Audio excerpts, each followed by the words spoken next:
That's our connection. Welcome back to the most extreme menage a trois violence you'll ever experience here at the Extreme Throughway Dance podcast.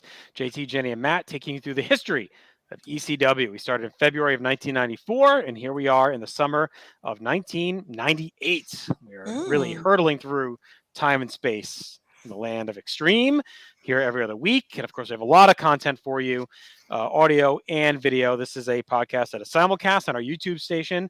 If you just search Notes Out Connection and all podcast applications as well. We have a lot of shows that are simulcast, and then we also have some video exclusive content. So be sure to hop over to YouTube, find us, subscribe, and be alerted anytime we put out some new wonderful videos for your enjoyment. But how you guys both doing here tonight? Been hurtling through wrestling notebooks too because I recently had to do a new one. Mm-hmm. So Wow. it's all fresh and nice, and it has college rule linings instead of the wide rule I've done for the last 5 subject notebooks. And so anyway, that's wrestling nerd problems for you. I'm always hurtling through time and space. It's kind of my thing. Aren't we all? I go Google Docs. I can't write. My handwriting is terrible. Oh, I can't write either. It's the worst. Yeah. It's embarrassing. Yeah. I wish I could do it the typing way, but it doesn't connect to my brain unless I write it down. I don't know why. Well, we do what we got to do to Weird. survive here in the land Yeah, of I know. extreme. Mhm. Tonight we're covering 3 weeks of ECW television as we continue our march between WrestlePalooza and our next pay-per-view, but we got a ways to go because that doesn't come at us till August. We'll see tonight if we're going to learn anything about it, though. Joey Styles is in the ring on May 30th, 1998. He's inside the ECW arena. The crowd is fired up. Shane Douglas, Bam Bam Bigelow, Chris Candido, and Francine come out for a chat. Shane's arm is in a giant brace, and he has his tights in his hand. Shane says years ago, a brash young man threw down the NWA title in this very ring. He's called out other champions that never showed up because they're all pussies. And at WrestlePalooza, an injured man defeated a very credible opponent, and nobody gave him a chance to win. But at the end of the match, he doesn't even remember. He pinned Al Snow and Head. He starts to talk about his tights as Taz's music fires up. And out he comes to a wild reaction. Taz says, I'm not here to fight, curse, yell, or share belts. He wants Candido and Bigelow out of his face so he can shoot with Douglas man to man and gives his word he will not lay his hands on anybody. Bigelow, and he says to Bigelow, you know my word is my bond. Shane steps up and Taz says he has something to say and nobody told him to say it.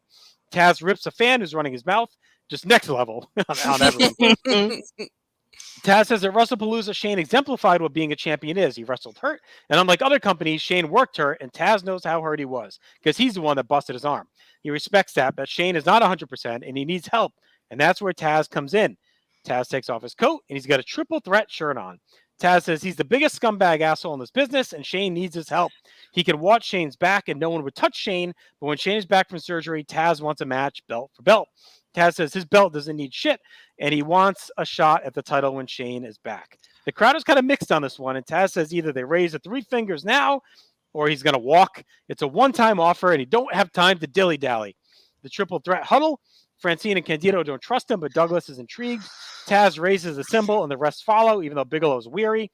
Bigelow, Candido, and Francine start to leave. Taz goes to shake Shane's hand, and of course, Taz takes him down with a Fujiwara on his bad arm. Taz gets pulled off as Bigelow's livid, tries to attack him. Taz hooks a security guy in the Taz mission, and that brings it into this very wild scene. It was really well done. I thought Taz was pretty believable in his delivery. He's a madman. Shane's in some deep shit here. And what I like about it is Taz is so believable in his word being his bond that you could believe this as an angle, right? That Taz is going to watch Shane's back because he wants him to get healthy so he can beat him for the title. So that is an angle that ECW would do. But Taz is also a prick, and he hates Shane Records. So, like, I like that he uses it as bait and takes him out. So I thought it was well done. It was obvious, but not fully obvious. Like, it was kind of a good middle ground, Matt. Yeah, I'm right there with you. I thought this was really well done. I mean, just Taz is kind of on fire lately after being kind of middling for a bit and just kind of, I don't want to say floating around aimlessly, but it almost felt like they weren't really sure which way they wanted to go with him. I feel like now they've really dialed in what they want to do with him, where he's just going to torment Shane any way he can. Like him wanting to join the triple threat, going as far as putting the shirt on. I think it's great. And Shane bought it hook, line, and sinker. So Shane is going to die once he's ready to, once his arm and body and everything else are healed. Taz is going to kill Shane, and if he doesn't kill Shane, he's going to kill everybody else in place of Shane. So yeah, really well done. The crowd was red hot for it, especially once Taz turned on him. Just a really well done segment, Jenny. Also, slightly more believable because Taz is going insane, and this Mm-hmm. deal is something an insane person would come up with to Mm-hmm. try to sell as an idea to Shane. Poor Shane. I don't know why he agreed to it. Like, what? I mean, yeah, Shane's gonna know better. Like, Yeah, that's ridiculous. What are you trusting Taz doing? about it. I guess he's Y'all were desperate the enough, maybe kings of hoping the for it. turn. Like, no Yeah. way. Yeah. But anyway, he looked real dumb. But he also is probably on a lot of painkillers for that Mm-hmm. swollen arm he's got. But yeah, all this was really well done. Francine looked really fucking good. And yeah, I really liked it. It's great. All right. We got our opening animation. Joey's in the nest. He recaps what we just saw. He says Taz views this as a mental game as well as a physical one, and tonight's action will be available on VHS as a matter of respect 1998. Runs down the show ahead, gets clips from last week where Jerry Lynn defeated Justin Credible, and now we get a rematch between these two. And this is the best of three. We join in progress. Lynn is kicking away, crotches Credible on the top rope. Lynn gets two on a clothesline. We clip ahead to Lynn flipping Credible to the floor, meets him in the Pescado. Lynn throws Credible to the crowd, tries to springboard off the timekeeper's table, but slips and lands hard on his ribs. On the railing, he flops into the crowd. That looked like it really hurt. Credible slings Lynn back to ringside, shoots him to the railing, and chops away. Back in the ring, Lynn gets two on a sunset flip. He turns into a Credible power slam. We clip ahead to Lynn hitting Credible with a bulldog on a chair for two. Lynn tries another bulldog, but Credible counters to a back suplex on the chair for two. Credible tries That's Incredible, but Lynn reverses and hits a tombstone for the first fall. Nice callback to last week, and Joey says it's Mhm. proof this was not a fluke. We clip ahead to the second fall. Lynn hooks an STF. We clip ahead to Credible flipping Lynn to the floor, and clip again to Credible beating on it, now bleeding Lynn with a very nasty cut. We cut to Credible laying in strikes as Lynn is a bloody mess. Credible spikes Lynn to an open chair. He sits Lynn in the corner, sets the chair up, and runs into it hard. Lynn is a mess. We clip to Credible fighting off a comeback, but Lynn floats out of a suplex, gets a DDT for two. We clip again to a Credible sunset flip powerbomb off the top for two. We clip to Credible loading That's Incredible, and this time he hits it, gets the second fall, so we're all knotted up. We go to the third fall, a swinging DDT by Credible for two. Credible drags Lynn up for a pile driver for two. We clip ahead to Lynn using a top rope Rana to send Credible off the top and through a table. We clip again to Credible reversing a tombstone. Lynn reverses it back and hits his own. Jason comes in and Lynn buries him with a tombstone too. Chastity comes in, but Lynn shoves her down. Chastity goes low on Lynn. Incredible cradles him for the win. And Joey says the summer of 1998 will be stricken by a heat wave as Lynn gets a standing ovation. Mm. Another hot match, Jenny, with these two guys. We didn't see a ton because of the clipping, but what we did see was hard hitting and effective. They have nice chemistry and using each other to climb the ladder. Lynn's cut was nasty. It amped things up, and it's become a good little mini feud, and we'll see if it continues. Fine finish as well, I think, with Credible resorting to using his bag of tricks to steal what was an even match. I thought this was on par with last week, and probably better without the clipping, I'm guessing. But as is, from what we saw, I went 3.25. I did the same, I think, 3.5. Kind of on par, like a good second match for them. Bloodier, I like that. I like Jerry Lynn bleeding a lot. Seems like they upped the hardcore of it all in this one. 2 out of 3 falls match. Can go either way with me usually, but I like the finish of this. It makes sense to me, and I don't know, where do you go in the third match for them, Maddie? Yeah, I went 3.5 on this too, just as good as the last match. To the point where I looked for the full match online after watching it, could not find it unfortunately. But yeah, I really enjoyed this. These guys just work so well together. You can see it even in clipping. Like the clipping, I mean, it hurts it because you want to see the full match, but the clipping, like it doesn't hurt it enough where it hurt my enjoyment of this. Right. Just a fantastic match. Just more brutal than the first match too, which I really enjoyed. Like I feel like maybe they're going to keep upping the ante and it's going to turn maybe into a blood feud, which it kind of looks like it already has. The tombstones were great. I love the callback to the first match. Just yeah, a really fun match. Great stuff. So 3.5 for me on this. All right. Joey talks about the history between RVD and Sabu. We get some clips of their years-long story. And that brings us to our big dream partner tag that we hyped up a lot over the last couple of weeks. And that is Chris Candido and Sabu taking on Lance Storm and RVD. A lot of hype. The two long-running stories tied together with four awesome athletes. Joey knows that Jeff Jones is the referee, and he talks about his role at WrestlePalooza, his ties to Fonzie. Storm and Candido start off with a quick flurry of chops and punches. We ebb back and forth. RVD tags in and peppers away at Candido, and they duck and dodge into an RVD spin kick. Storm tags back in, but Candido yanks him hard to the corner and tags Sabu, who unloads and gets a near fall on a chin lock into a chin lock. Candido tags back in. They trade blows to Storm, hits a leg drop. Sabu sets up a table bridge outside and tags himself in and slugs away. Storm fights out of the corner, hits a drop kick, but Sabu slips out of a power bomb and gets a tiger bomb for two. Sabu hits a camel clutch as RVD barks at him. Fonzie tries to keep the peace. Sabu spikes a chair at Storm and follows with an air Sabu, and Storm falls into the open chair. Storm dodges a second air Sabu and tags RVD, who throws the chair down, but Sabu tags Candido on Fonzie's order. Candido hammers away and tags Sabu, who takes down RVD. He misses an elbow, and the trade misses in reversals. A really good story here, showing that all these guys know each other so well. Mm-hmm. Sabu is a drop kick to the knee, but they both go for a springboard kick and collide. They continue to go back and forth as Candido lays in a shot from the apron. He comes in and kicks away, but Storm comes in to help as well. Candido throws Storm outside and follows as they brawl while Sabu and RVD fight on the other side. All four continue to trade off and brawl. Back in the ring, Candido gets a powerbomb on RVD, flies into Storm and Sabu with a pescado. RVD then flies into Storm and Candido with a somersault senton. Sabu slips inside and barrels into everyone with a triple jump dive. Back in the ring, Sabu gets two on a somersault leg drop. He hits an air Sabu. Sabu and Storm collide and both tag. RVD and Candido stop before fighting and then turn and knock out their partners. Candido hits a nasty pile driver on RVD for two. Candido misses a swan dive headbutt, but RVD pops up with a spin kick, goes up top and hits a top rope side kick. RVD wants to suplex Candido through the table, but Candido blocks, puts RVD on the top rope. Storm saves, and he and Candido trade shots, but Sabu springs off of Candido into Storm, and they crash through the table bridge as RVD gets a frog splash on Candido for two in a great sequence. Mm-hmm.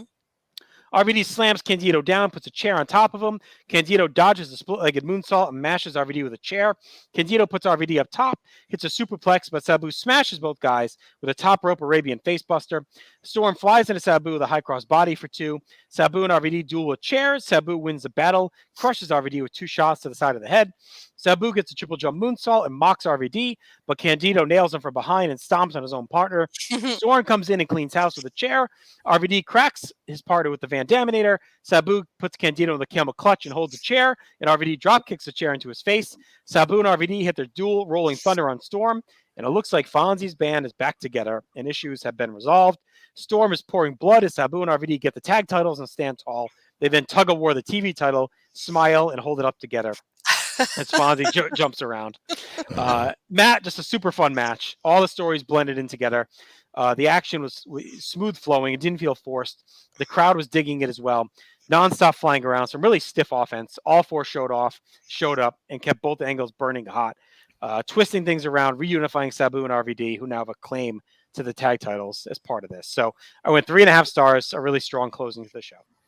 I'm with you. 3.5. Great tag match. Super fast pace. Really nonstop. Like, so it reminded me a lot of some of those tags we saw in '96 with RVD and Sabu, where they're just throwing moves nonstop, no real breaks or anything like that. The storyline beats to it were all really well done too. How everything was able to intertwine and they somehow made everything work. Like it was really well done. The moves in it were great.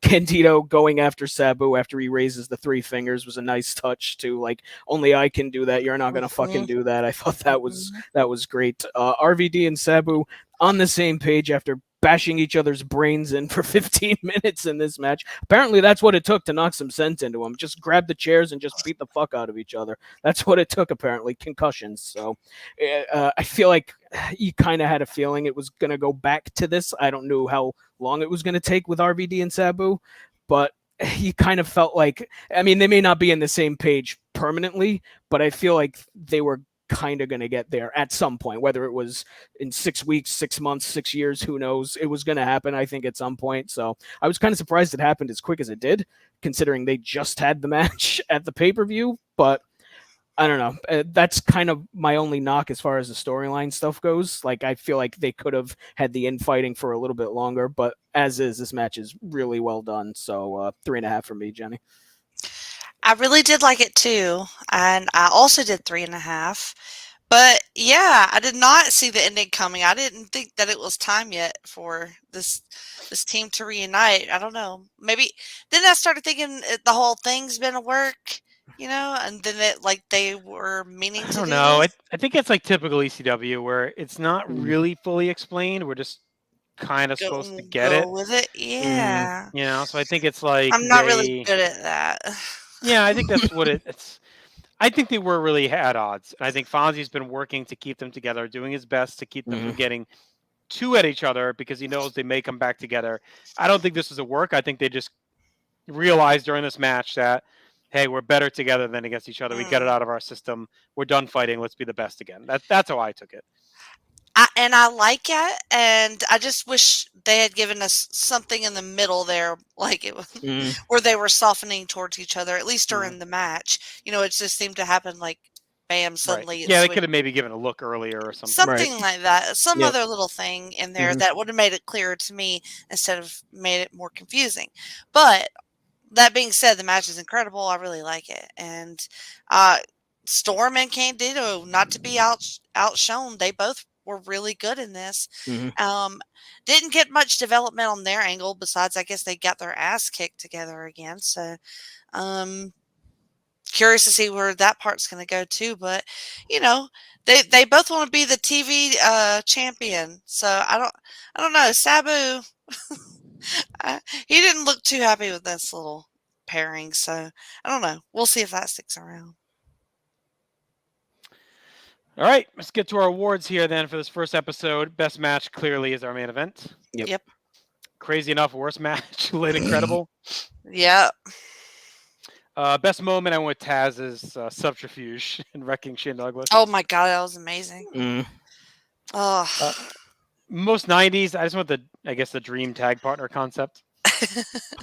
Is that very 90s? Like, do they do it after that? I don't know. It feels like it's 90s. Who can say? Nobody dreams about tag teams after the 90s? Well, not the dream partner. No? Okay. Yeah. Stock rising, I went Taz, Credible, Lynn, RVD, and Sabu. I would say everybody on this show. I mean, he really could, I feel like. Stock falling, I guess, went Shane's arm. Yeah. His arm's falling. It fell off. Yeah. Final grade, I went 7.5 out of 10. A very good episode. We had two strong matches. I think, Credible Lynn being clipped so much really hurt it. I felt like they could have saved that for a showcase episode where like that's the only match we get and we see it in full. Sometimes we get episodes like that, but as is, it was still really good. Main event was great. The Taz stuff was great. So it's a very good episode. 7.5 for me as well. Same. 7.5. All right. Let's move ahead. June 6, 1998. We're in the Joe Brown Center in New Orleans, Louisiana. We opened with a sweaty, disheveled Tommy Rich demanding a dance contest, and he's in the ring with his boys, the FBI, and that means...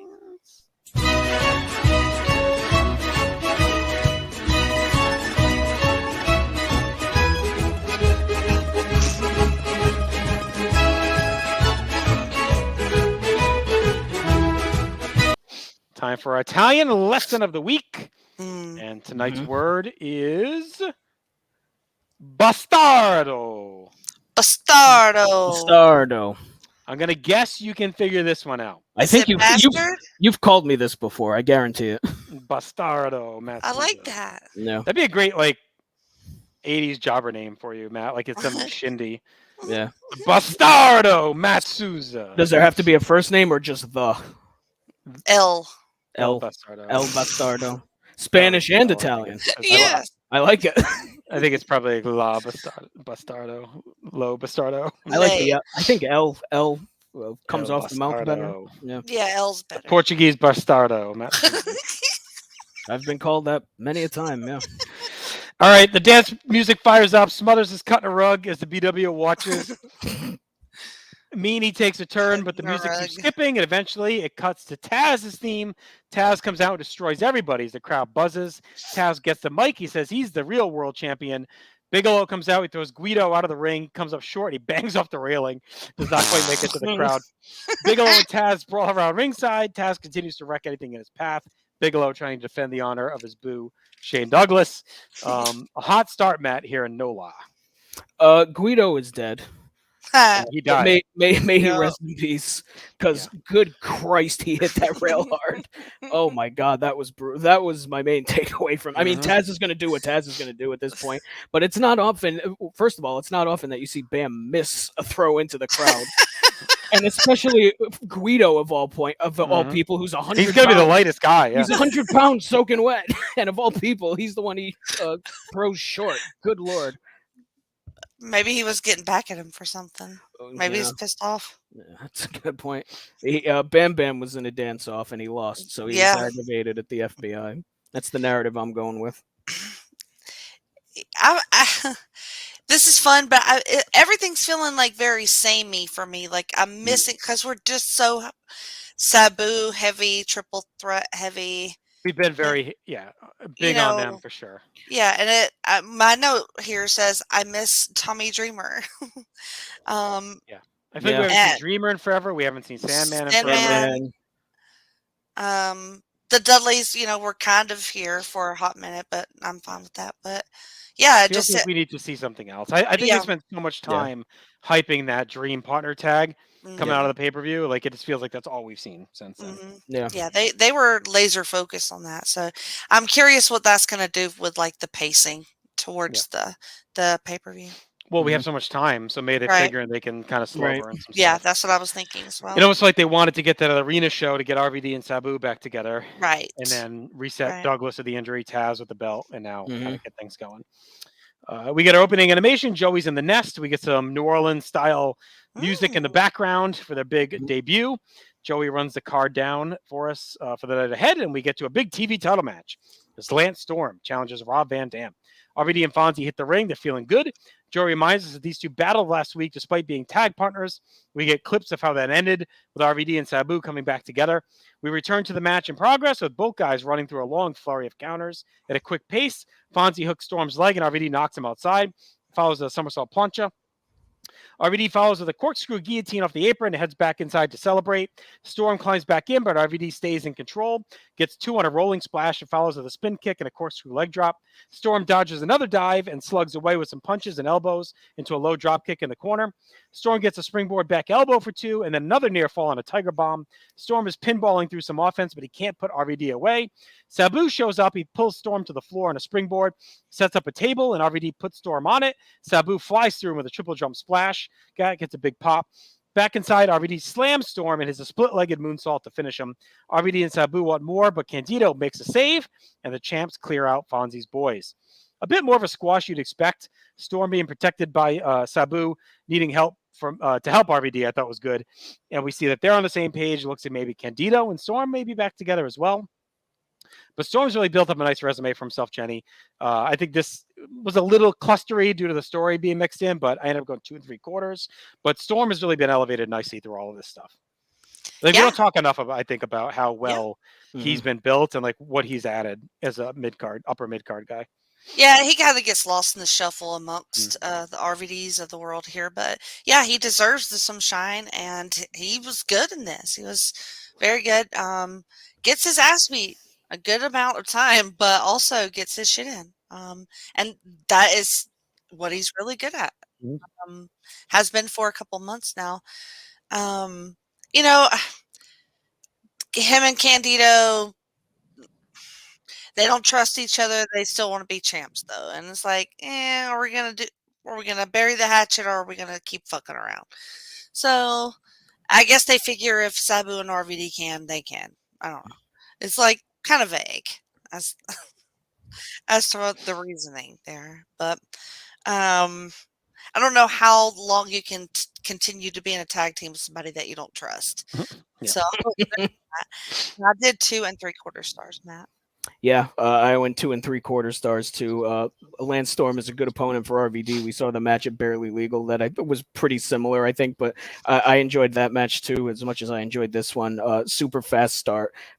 Storm's a guy. He's been a big boost. He's a lot. He reminds me a lot of like a Jerry Lynn type, where he's been a big boost to these undercards, and you kind of needed a guy like that. And I think he's another guy like a Lynn, like a Credible, who goes out there, busts his ass every time he's out there, and he puts on a great match. So we got the Sabu interference as is customary for every RVD title match. I'm just expecting that for every RVD title match at this point. So, and it looks like Storm and Candido are on the same page too now, which is interesting. I feel like that might be a little bit too quick too, sort of like RVD Sabu. But at least I think though I kind of like it because I feel like they secretly are in love, and because of the triple threat stuff, they're kept apart. Like I feel like they really want to be friends and partners, but they're almost like, well, we can't because of the whole triple threat thing. And I feel like deep down they know they're a fucking awesome tag team and they're dominant together. And I think they're finally like RVD and Sabu almost pushed them back together last week. So it's a real, it's a real Montague Capulet. Yeah, it's kind of like, I mean, it's like they know they should be together, right? But they're not. So who's gonna drink the poison? It's very romantic. I know. Joey shows us footage from the break where Storm and Candido shook hands and stood tall as champions, and he hypes up this weekend at the ECW Arena. He plugs the hotline, which have live ongoing results all night long. Joey takes us back to a matter of respect where John Cronus beat Danny Doring, but then was attacked and beaten down by Ulf Herman and a biker paid off by Lance, Mr. Wright, still around. You wanted some different guys back, Jenny. Here you go, Mr. Wright. Jack Not Victory, that one. The legendary Jack Victory was in the crowd watching. Who? And Jack Victory. And he came in and saved Cronus and cleaned house. New Jack then came out and helped Victory clean out Lance Wright's crew, but Victory turned and beat down New Jack and stood alongside Mr. Wright. Joey said Victory left wrestling almost a decade ago, but he's now back and seemingly working for Mr. Wright, and he picked a fight with New Jack for some reason, and the violence is going to escalate. Joey hypes up the full VHS copy of A Matter of Respect, which includes the FBI's controversial tribute to Frank Sinatra before destroying the BWO, and a Stairway to Hell match between Sandman, Dreamer, Spike Dudley, and the Dudleys, plus more. Joey takes us back to April 9th in Fort Lauderdale, and then to WrestlePalooza for an escalating war between the Dudleys, Dreamer, and Sandman. Jenny, any thoughts on Ulf Herman and Jack Victory? Yeah, I don't know who Jack Victory is. He was the flag bearer. Oh no, Johnny Ace was the flag bearer. What did Jack? Was he involved with the sheep herders, Matt? Wasn't he? I think he was involved somehow too. I think. So no. I'm no expert, but. Yeah. Is this a big debut? I mean, are we excited about him? I mean, I don't think it's a name like too many people are probably super. At least they got Jack Victory and not Jack Loser. Yeah, and he's around. Like he was in UWF, World Class, Crockett. But he did stuff in like 91.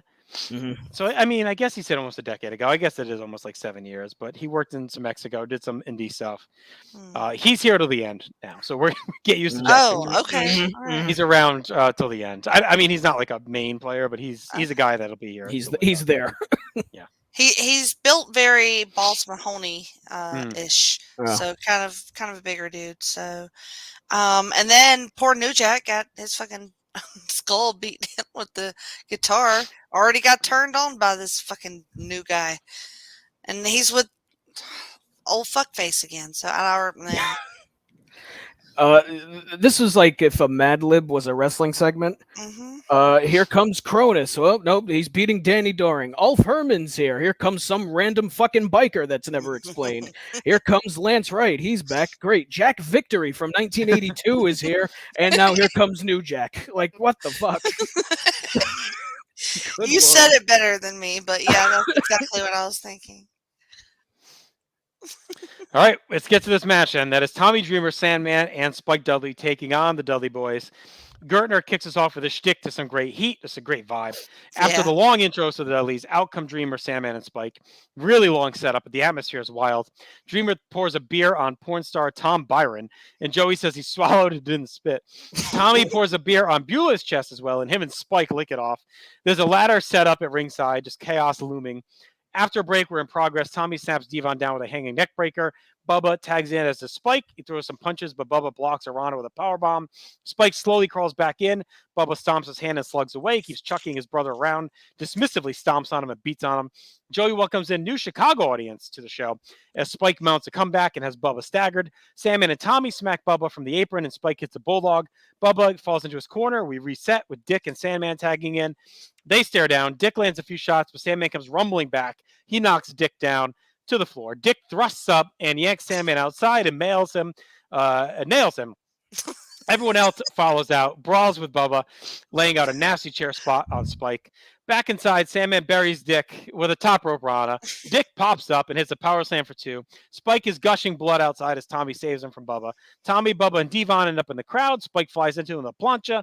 All 6 guys are brawling on ringside and in the ring. Tommy gets 2 on Bubba on a slingshot splash, but Bubba comes back with a tight back suplex. Spike comes back in the ring, gets a swinging bulldog on Devon for 2, keeps hammering away. Devon flips Spike outside with a hip toss as Sandman and Dick head back in. Dick ducks a cane shot, heads a choke slam, heads up top as Sandman goes low, puts him in the tree of woe. Tommy comes in and mashes Bubba with a chair, puts all 3 of them in the tree of woe as well. After a break, we see the sign guy and Devon are in the tree too. Tommy, Sandman, Spike, and Beulah all hit stereo chair drop kicks. Jeff Jones comes in. He's arguing with Jim Molyneux. They have a little boxing match. It ends with Gertner coming in and Molyneux and Beulah hitting stereo DDTs.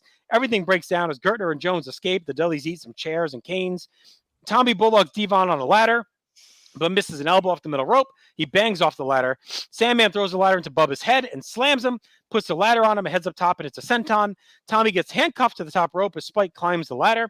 Sign guy shakes the ladder. Spike falls off into a Bubba cutter. Spike kicks out. Sandman gets cuffed to the railing. Spike flips out of a powerbomb and goes low, hits an acid drop on the ladder, but Sign guy and Devon make the save. The Dudleys beat the shit out of Spike as Sandman and Tommy are handcuffed. Jim Molyneux is wiped out. Bubba wants to crush Tommy with a chair, but Beulah makes the save. Devon grabs Beulah, wants to punch her, but Bubba stops him, and then they nail her with a 3D. Tommy's screaming as Beulah's rolling in pain. Natural Born Killers fires up. Out comes New Jack.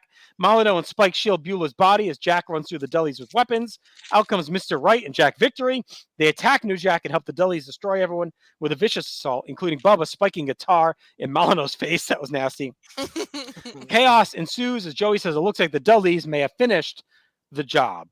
A chaotic brawl that hit harder in front of this new audience because they were wild. They wanted all the greatest hits and they got it. All 6 had weapons. The chemistry was flowing. This had to be a good, fresh feud to really dig into for these guys, and it's been that. Finally elevating the Dudleys into something meaningful. It's also elevated Spike, who's hanging with the big dogs. The end was wild, too. This is an all-time ECW moment as the Dudleys take out Beulah. She's hurt badly. This all amps up. The violence is going to ratchet up. Jenny went 3.25 stars. And again, this is an all-time ECW moment. Oh, my Lord. Yes. It is partly the New Orleans audience, I think, that gives this episode a little bit of something different. They have been on fire this whole time, and they really add a lot to this match. But Spike is great. I love him with Sandman, and with Dreamer. It got so bloody and violent so quick, but the most offensive thing I think was Spike licking beer off Beulah's chest. No, that was actually pretty hot. So, and Tommy was wearing a hardcore cafe t-shirt. So I liked that one as well. Sandman was fun in this, fun and drunk. I love Beulah getting the double DDT thing in with the ref. I love the ladder shit. I mean, all of this, just a huge messy brawl. And then Beulah taking the 3D was fucking amazing. I love Tommy handcuffed to the ring, just lashing out with the stick, trying just in vain to help Beulah and can't do it. And then the whole New Jack thing comes in, with him and Jack Fuckery or whatever his name is. So that just a whole nother level added in. So I did 3.5. Nope. Yep. 3.5 stars. Complete chaos, complete madness. I went 3.5 on it. I feel like it's been a long time since we've had a match this chaotic. Like, it feel like it's like maybe since Raven was here. Like, it feels like it's been that. I mean, we had that random, if you remember, I think it was like one of the first episodes in '98. We had that random ECW versus WWF match at the Elks, but even that wasn't as chaotic as this. Like, this was like one of those old school Raven Sandman type of tag team brawls with the flock and all that stuff. So it had been a while. I think we were long overdue for a match as batshit insane as this, and batshit insane is what it was. Beulah eating that 3D was disgusting. Just savage, vicious looking, super fun match. At one point, there were 4-way drop kicks in the corner, including the referees doing the drop kick. I thought that was great. The ladder stuff, like you said, Jenny, was great. So. And then you get New Jack coming out and bringing his brand of insanity out there too. So just a ton of fun. A great match for an episode of hardcore TV for sure. So 3.5 for me on this. And I knew that 3D was coming, but I did not expect it to be in New Orleans. I assumed it was an ECW arena too. moment, an angle, because it's such a big one. Yep. But they deliver for the New Orleans first time there. They get a big time angle. So we'll see where things go. But for now, Beulah is in some trouble. Best match, obviously, is the main event. Yep. Worst match, Storm RVD, but still very good. Very good. Best moment, obviously, the 3D on Beulah. Yep. Most 90s, Jack Victory and Tom Byron for my choice. Victory's more 80s, but... Stock Rising, I went Taz, RVD Sabu, and the Dudleys. And Beulah. By God. I don't know about that. Stock Falling, I went BWO, FBI, and Mr. Wright's crew. Yeah, his crew can already fuck off. Yeah, I hate them already.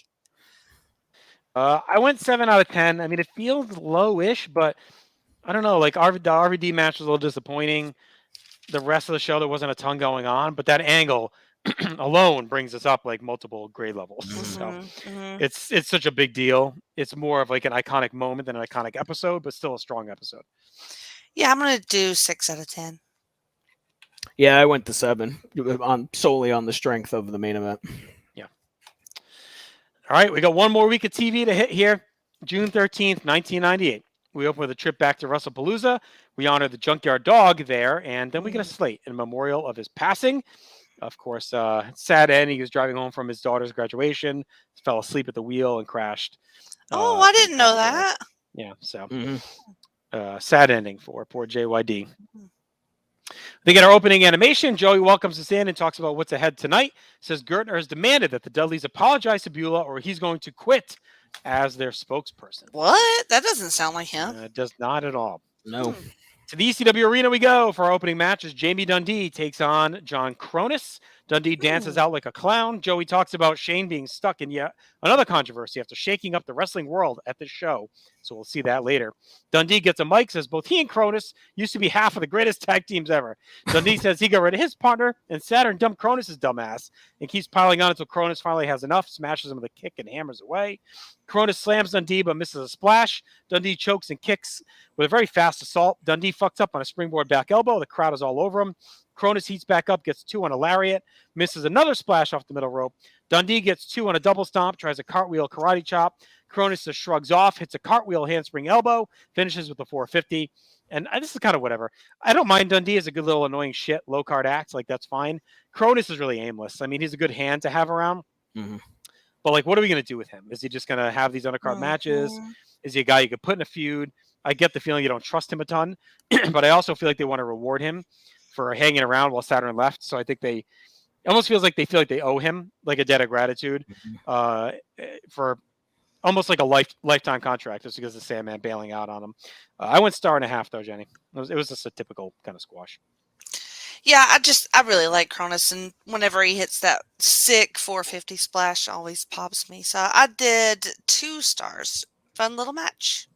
Yeah, I went 1.5. It always, to your point, JT, it always feels like when we see Cronus every now and then it feels like they want to start doing something with him, and then you see him for a couple of weeks, and then he just disappears, and they never do anything with him again. So I think that may lead credence to your point where they maybe don't trust him to do anything, or maybe he had some sort of backstage issues going on, like, because we've seen him before and he's been pretty decent in what we've seen him in since Saturn has left, but then they just don't follow up on it. So it has to be something like that, because it's weird that they don't just do something with him. Yeah, I think that it's a payday just for a guy that has been loyal to them, is my guess. Plus, he's finding these undercard matches. Like, I think they used to we've seen it a million times. Right, those arena shows we used to watch, they would stack up the card, right? So they kind of have these undercard guys work early in the night. Cronus is a guy they can throw out in the first or second match. He can flip around, put on a little stunt show, and then be gone. So he's probably happy to do it, is my guess. All right, we got highlights of last week's Dudley assault on Beulah. Jack Victory and Mr. Wright joining the Dudleys to lay waste to the rest of the crew. Joey is very somber in the nest. He talks about what we just saw. He recaps the Dudleys' warpath using the 3D. They sent the Sandman to the hospital, and now they use that same move on Beulah. The Dudleys have tried to end her career and break her neck. Joey says Joel Gertner even seems outraged and demanded an apology, or he is resigning as spokesperson. After a break, we get clips of Beulah revealing she was pregnant with Tommy Dreamer's baby back at House Party 1996, which seems like just an eternity ago. It was so cool to see that clip again, because just driving Raven into insanity. Yes. I'm pregnant. He goes, "What?" and then he attacks Stevie. Stevie right there. That was awesome.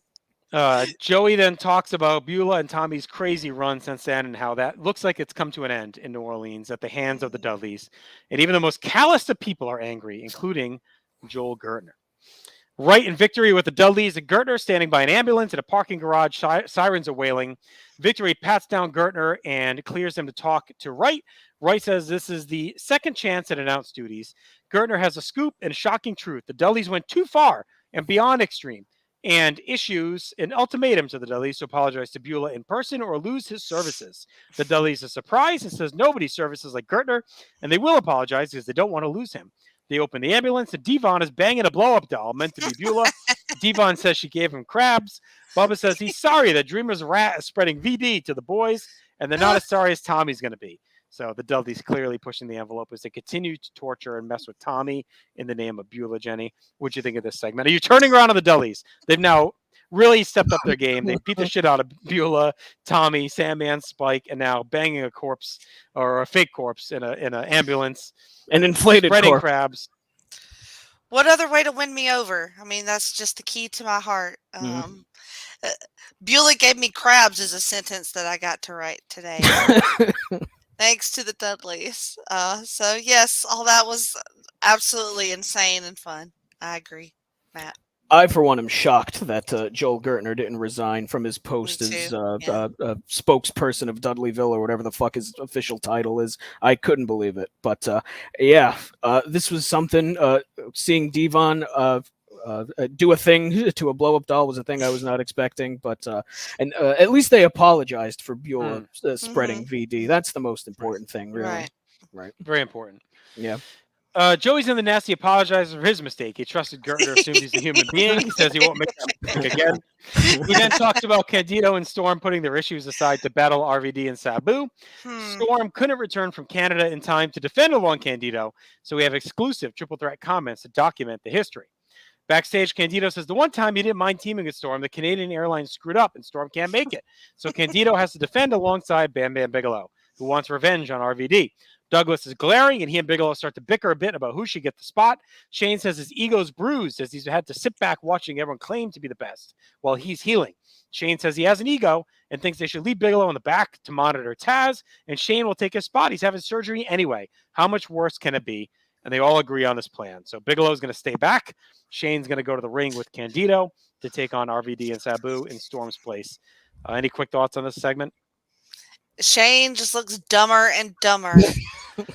I think he's just a desperate man. He's like, desperate to get back in the ring, prove himself. He feels like he's useless on the sidelines and whatever. I'm hurt anyway. What's the difference? I did like this for the style of it, because it's the four of them huddled up and the camera just circles them. Yeah. It's a pretty cool little effect.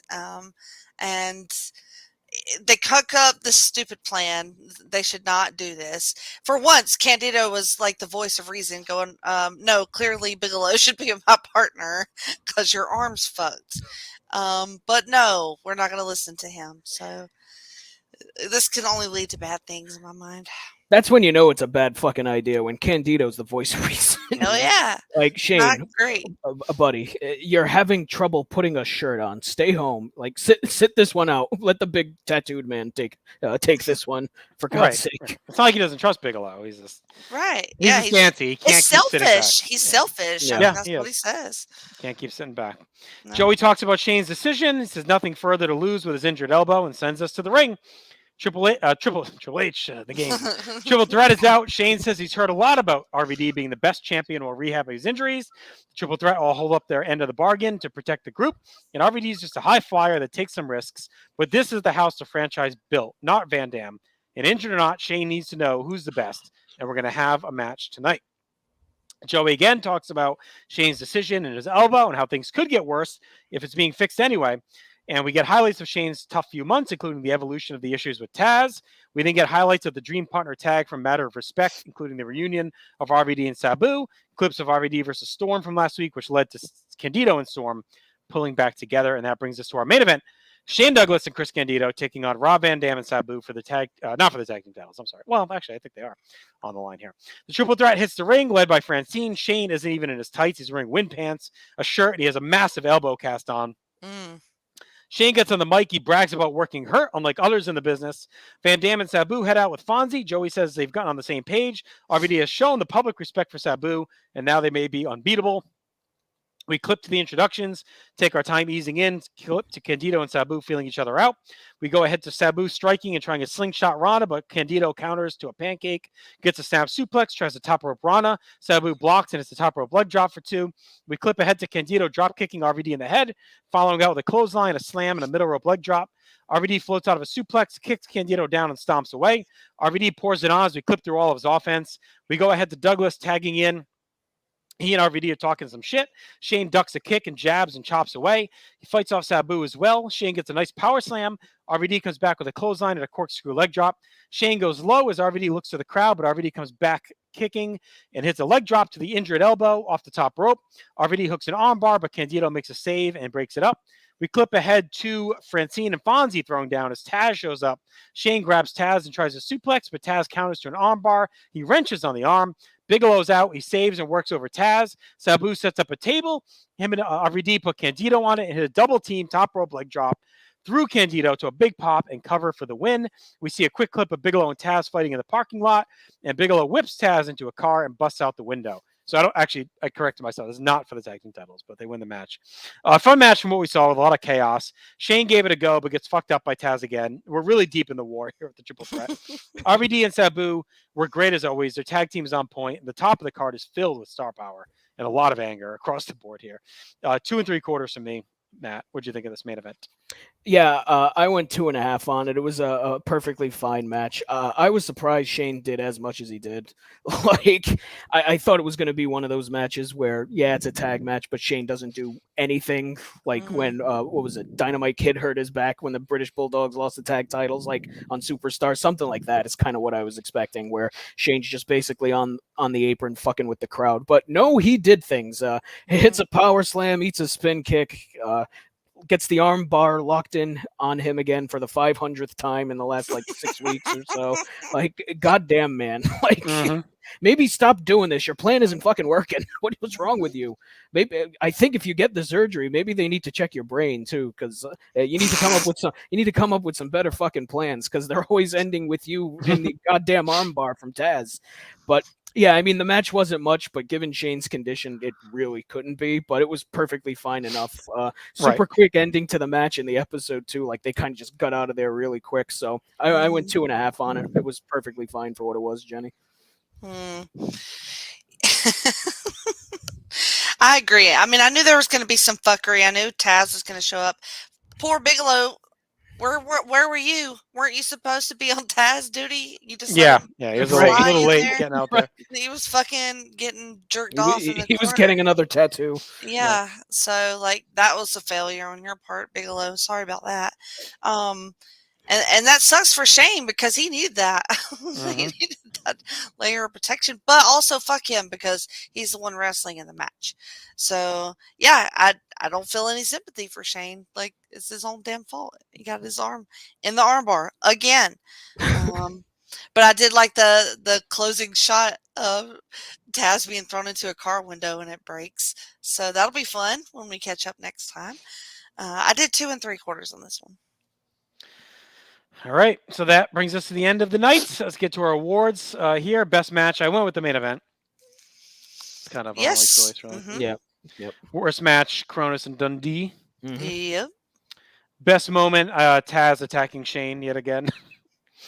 I mean, It's either that or Devon fucking a blow-up doll. oh yeah, let's do that. Yeah, that too. Mm. Most 90s and with Dundee's stupid floppy hat. Yeah. Crabs. Yeah, crabs. Yeah. Crabs very nice. That's just a 90s thing. That's it. I don't It's know. good to know they eradicated it. I ain't never had crabs. There's been a cure. It's been cured. Who knew? Stock rising with Cronus, Triple Threat, Taz, RVD, Sabu. Yeah. I mean, the blow-up doll, you had to inflate it, so yeah, technically, yeah. you know. A roast. Stock falling with Dundee and Devon's penis with the crab. Yeah. Mm-hmm. Final grade, I went 5 out of 10. This is okay. Like neither match really lit my fire. Main event was kind of whatever. Really, this usually happens. I feel like outside of that really hot run we had in like 96, 97, where like shit would happen every week. Mm-hmm. I feel like we get a major angle, then the next week is kind of like regrouping from that angle and resetting us. So this felt like a reset episode. So I went 5 out of 10. I didn't mind a reset because I needed some new characters. I needed some new stuff happening. So it's kind of perfectly placed here. So I did 5.5. Yeah, I went 5.5 on it too. It's a perfectly fine episode. Like you said, it was a reset for the massive angle. Yep. All right, so that'll do it for us here tonight. Another 3 episodes in the books. We'll be back in 2 weeks with 4 weeks of TV. That's going to take us into mid-July. Still haven't heard any details about this next pay-per-view, so I'm sure that's to come soon. Beyond that, sure to check out everything we have to offer here at the North-South Connection. We have a lot of video content, audio content. Everything's available at northsouthconnection.com, as well as our social media. We appreciate all of your support, your love, your sharing, comments, likes, subscriptions across the board. Everyone take care. We'll talk to you in 2 weeks. Stay extreme.